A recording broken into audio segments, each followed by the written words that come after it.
భారత రత్నాలు మాజీ ప్రధానులు పివి నరసింహారావు, చరణ్ సింగ్, వ్యవసాయ శాస్త్రవేత్త ఎంఎస్ స్వామినాథన్కు అత్యున్నత పౌర పురస్కారం.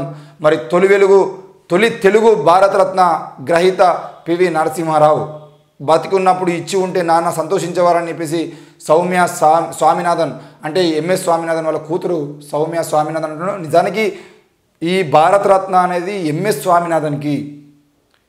స్వామినాథన్కి బతికున్నప్పుడే ఇవ్వాల్సింది. ఎందుకనంటే ప్రపంచమే ఈరోజు గర్వపడే విధంగా మరి భారతదేశ ఔన్నత్యాన్ని ఈరోజు ప్రపంచ వేదికల మీద ఏ దేశంలో లేని విధంగా వరి వంగడాలకు సంబంధించిన విషయంలో ఎన్నో ప్రయోగాలు చేసి ఈరోజు అత్యున్నత గొప్ప స్థానంలో ప్రపంచ దేశాలన్నీ గుర్తుపట్టే స్థాయిలో ఇప్పుడు వరి వంగడాలు లేదంటే రైస్కు సంబంధించినటువంటి ఏ విషయాన్ని మాట్లాడుకున్నా లేదంటే మొత్తానికైతే హరిత విప్లవానికి సంబంధించిన ఏ విషయంలో ఏం మాట్లాడుకున్నా కూడా మొదటగా ప్రపంచవ్యాప్తంగా మొదటగా వచ్చేటువంటి పేరు ఎంఎస్ స్వామినాథన్.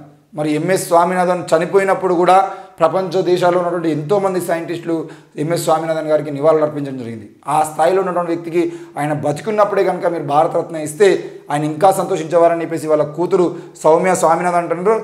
మరి ఏది ఏమైనా కూడా ఈ రోజుకైనా ఆయన గౌరవం దక్కింది. మరి ఇక్కడ ఇంకో ట్విస్ట్ ఏంటంటే పివి నరసింహారావు గారికి భారతరత్న ఇచ్చారు. పివి నరసింహారావు గారికి భారతరత్న ఇవ్వడానికి చాలామంది ఏమనుకుంటారంటే భారతరత్న అనేది ఈరోజు పివి నరసింహారావు మీద గౌరవంతో ఇచ్చారు అనుకుంటున్నారు, కానీ అది కాదు. ఎల్కే అద్వానీ అనే వ్యక్తికి భారతరత్న ఇచ్చిరు కాబట్టి ఆ ఎల్కే అద్వానీకి ఇచ్చిర్రు, పివి నరసింహారావుకి ఇవ్వలేదు అనే కోణం బయటకు వస్తుంది. ఎల్కే అద్వానీ కన్నా పివి గారు ఎక్కువ పని చేసిర్రు, మరి పివికి ఇవ్వాల్సినటువంటి భారతరత్న ఎందుకు ఎల్కే అద్వానీకే ఇచ్చి ఆగిర్రు అని చెప్పేసి ఎక్కడ కాంగ్రెస్ ప్రభుత్వం గొడవ ఎత్తుదో, కాంగ్రెస్ నాయకులు గొడవ ఎత్తారో, లేదంటే దేశవ్యాప్తంగా ఉన్నటువంటి ఎంతోమంది గొడవ వేస్తారో అనే భయంతో ఆ ఎల్కే అద్వానీకి ఇచ్చిన విషయాన్ని ఎవరు మాట్లాడుకోవద్దని చెప్పేసి వీళ్ళకి ఇచ్చారు. అంతే.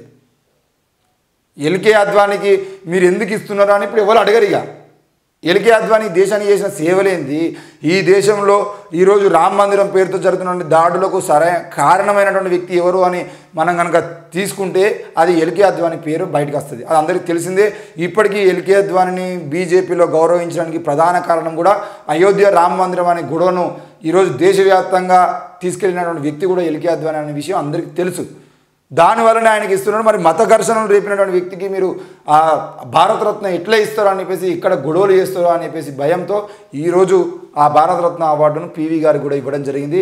ఇప్పుడు పివి గారికి ఇవ్వడంతోనే దేశవ్యాప్తంగా ఉన్నటువంటి కాంగ్రెస్ అభిమానులు కానీ లేదంటే మిగతా నాయకులు కానీ ఎవ్వరు కూడా ఏం మాట్లాడకుండా పివి గారికి కూడా ఇచ్చారు కదా, ఈ అద్వానికి ఇస్తే ఇయ్యని అని చెప్పేసి మాట్లాడుకున్న దుస్థితికి తీసుకొచ్చారు. ఇది బీజేపీ ఆడేటువంటి డ్రామా. అయితే ఇదే విషయంలో మరి భారతరత్నకు సంబంధించిన విషయంలో నిన్న జర్నలిస్టు నిఖిల్ వాగ్లేపై పోలీసులు ఎఫ్ఐఆర్ నమోదు చేయడం జరిగింది. ఎందుకు అద్వానికి భారతరత్న ఇవ్వడం సంబంధించిన విషయంలో విమర్శలు చేసిరు అనే కోణంలో నిన్న భావ ప్రకటన స్వేచ్ఛకు సంఖ్యలు జర్నలిస్టు నిఖిల్ వాగ్లేపై పోలీసులు ఎఫ్ఐఆర్ చేయడం జరిగింది.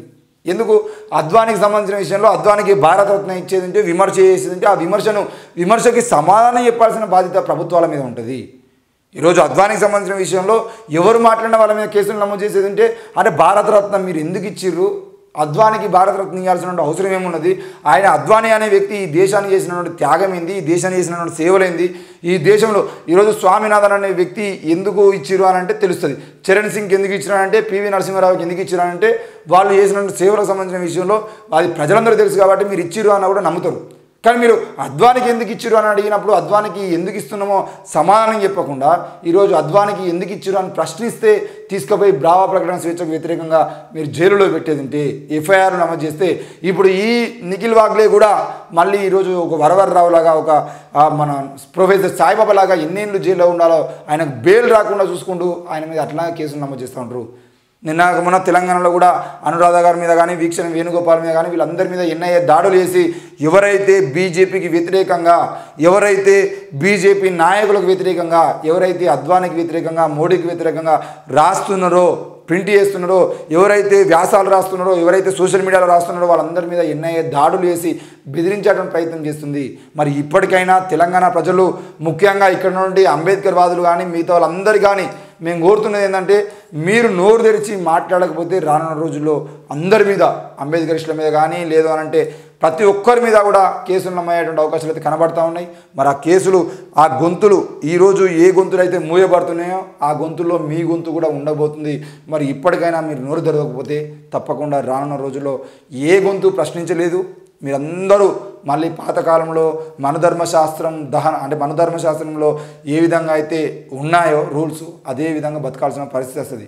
మరి బాబాసాహెబ్ అంబేద్కర్, మీరు ఎంతో మేధావిగా చెప్పేటువంటి బాబాసాహెబ్ అంబేద్కర్ ఎందుకు మనుధర్మశాస్త్రాన్ని దహనం చేసిండో అర్థం చేసుకునే పరిస్థితులు మీరు లేకపోతే తప్పకుండా దాని రూల్స్ ఏ విధంగా ఉంటున్నాయి ఏంది అనేది రానున్న రోజుల్లో చూస్తారు. అప్పటి వరకు మీరు మౌనంగా ఉండేదంటే మీ జీవితాలు మొత్తం మౌనంగా ఉండాల్సిన దుస్థితిలో ఉంటుంది. అది గుర్తుపెట్టుకోవాలి.